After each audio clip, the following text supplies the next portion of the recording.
ناظرین، کہتے ہیں جہاں انسان نے پہلی بار آسمان کی طرف دیکھا وہیں غرور نے جنم لیا۔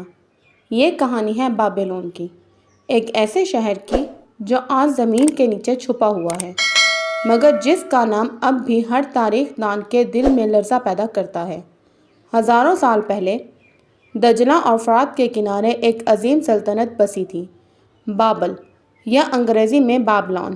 یہ وہی شہر تھا جہاں انسان نے پہلی بار ستاروں کا حساب لگایا، وقت ناپا اور جادو کا پہلا علم حاصل کیا۔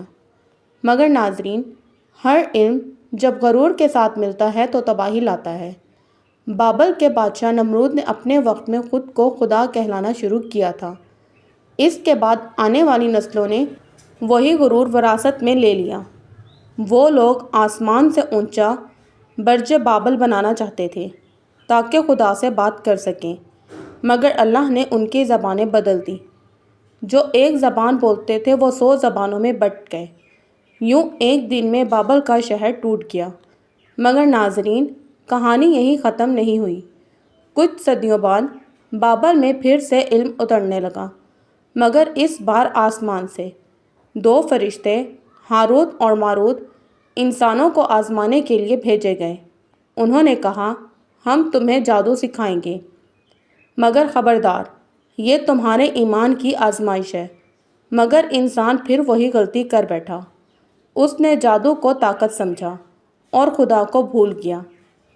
ناظرین، بابل کا شہر ڈوب گیا، مگر اس کے راز اب بھی زمین کے نیچے موجود ہیں۔ ناظرین، ہم نے دیکھا کہ بابل کا شہر غرور میں ڈوب گیا، مگر اب آسمان سے ایک نیا باب کھلنے والا تھا۔ قرآن پاک میں اللہ تعالیٰ فرماتا ہے، اور وہ اس علم کے پیچھے لگ گئے جو بابل میں 2 فرشتوں ہاروت اور ماروت پر اتارا گیا تھا۔ ناظرین، یہ وہ لمحہ تھا جب آسمان سے علم جادو نازل ہوا، مگر یہ علم ایک امتحان تھا۔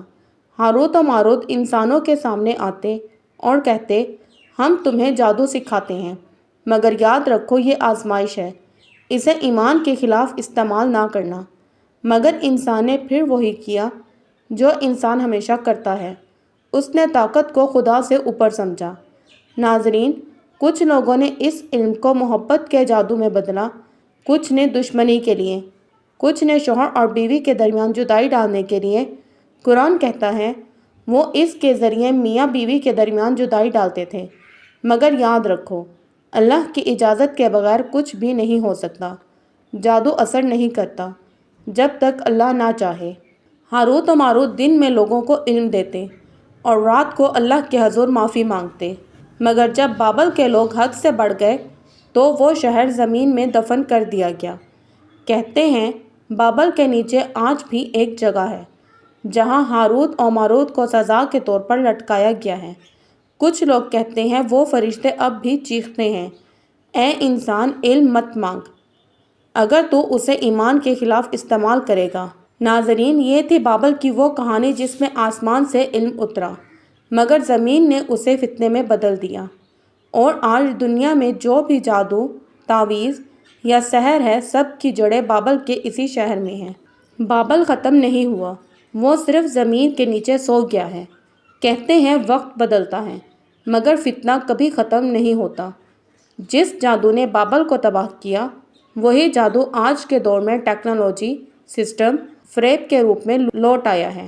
ناظرین، کیا آپ نے کبھی سوچا ہے دنیا کے بڑے طاقتور لوگ، خفیہ تنظیمیں یا وہ نشان جو کرنسی، عمارتوں اور فلموں میں نظر آتے ہیں، ان سب کی جڑ کہاں ہے؟ بہت سے محققین کہتے ہیں یہ سب بابل کے علم کا تسلسل ہے۔ بابل کے جادوگر ستاروں سے طاقت لیتے تھے، آج کے جادوگر ڈیجیٹل لہروں سے۔ پہلے منتر بولے جاتے تھے، اب کوڈ لکھے جاتے ہیں، مگر مقصد ایک ہی ہے، انسان کو یہ یقین دلانا کہ وہ سب کچھ خود کر سکتا ہے۔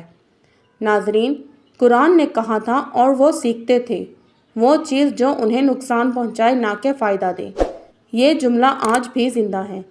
انسان نے علم سیکھا مگر ایمان کھو دیا۔ وہ بابل کا علم اب جادو، تعویذ، ٹیلی پیتھی، فری میسن اور خفیہ علوم میں بدل گیا ہے۔ کچھ لوگ کہتے ہیں دجال کے آنے سے پہلے یہ بابل کی طاقت دوبارہ ظاہر ہوگی۔ اور یہ وہی علم ہوگا جو ہاروت و ماروت کے وقت اترا تھا۔ ناظرین، بابل صرف ایک شہر نہیں، یہ انسان کے اندر کا فتنہ ہے۔ جب انسان کہتا ہے مجھے خدا کی ضرورت نہیں، تو وہ دراصل بابل کی طرف لوٹتا ہے۔ مگر جو انسان یہ کہتا ہے میرا رب ہی کافی ہے، وہ بابل کے جادو سے بچ جاتا ہے۔ ناظرین، تاریخ گواہ ہے کہ جو علم غرور کے ساتھ سیکھا گیا وہ ہمیشہ تباہی لایا، اور جو علم ایمان کے ساتھ سیکھا گیا اس نے امت کو بچا لیا۔ یہی فرق ہے بابل اور محمد صلی اللہ علیہ وآلہ وسلم کی امت میں۔ ناظرین، ہر کہانی کا ایک آغاز ہوتا ہے اور ایک انجام۔ بابل سے شروع ہونے والا یہ فتنہ اب اپنی آخری منزل کی طرف بڑھ چکا ہے۔ قرآن کہتا ہے، اور جب ہم کہیں گے اے ابلیس، کس چیز نے تجھے روکا سجدہ کرنے سے؟ تب شیطان نے کہا تھا میں بہتر ہوں، میں آگ سے بنا ہوں، وہ مٹی سے۔ یہی غرور بابل میں پیدا ہوا، اور یہی غرور آخر میں دجال کی شکل میں سامنے آئے گا۔ دجال کے پاس بھی غیر معمولی علم ہوگا۔ وہ آسمانوں سے باتیں کرے گا، زمین سے خزانے نکالے گا اور لوگوں کو دھوکے میں ڈالے گا، لیکن اصل بات میں وہ بابل کے اسی علم کا وارث ہوگا، ہاروت و ماروت کا علم، جو ایمان کی آزمائش تھا۔ وہی علم دجال کے ہاتھوں میں ہتھیار بنے گا۔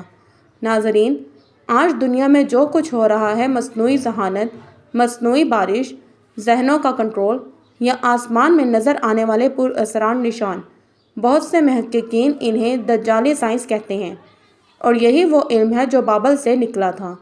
دجال کے پیچھے ایک ایسا نظام ہوگا جو دنیا کے ہر کونے میں پھیلا ہوگا۔ میڈیا، معیشت، سیاست، تعلیم، سب ایک ہی مقصد کے لیے، انسان کو خدا سے دور کرنا۔ ناظرین، نبی صلی اللہ علیہ وآلہ وسلم نے فرمایا، جب دجال آئے گا تو زمین پر 40 دن رہے گا۔ اس کا پہلا دن 1 سال کے برابر ہوگا، دوسرا 1 مہینے کے، تیسرا 1 ہفتے کے، اور باقی دن تمہارے دنوں جیسے ہوں گے۔ یہ محض وقت کا فرق نہیں، بلکہ طاقت کے کنٹرول کا اشارہ ہے۔ دجال کے پاس علم ہوگا لیکن ایمان نہیں، جیسے بابل کے لوگوں کے پاس علم تھا مگر ایمان نہیں تھا۔